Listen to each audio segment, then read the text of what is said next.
সনাতন লোকশক্তি সমাজসেবী সংগঠনের উদ্যোগে সম্পন্ন হল সেবা মা শীতলা সানযাত্রা।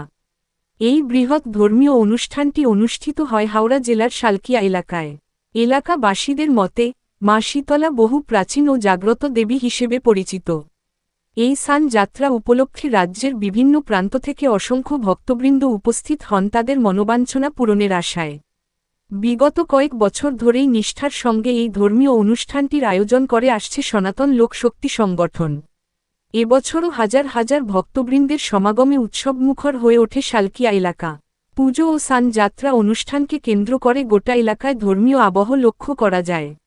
অনুষ্ঠানে উপস্থিত ছিলেন বঙ্গারু কালিদাস, মানব রাও, সুবোধ, ওম প্রকাশ, চন্দন, সুশান্ত, আমন, মতি, রনি, পিঙ্কি সহ সংগঠনের অন্যান্য সদস্য ও বিপুল সংখ্যক ভক্তবৃন্দ।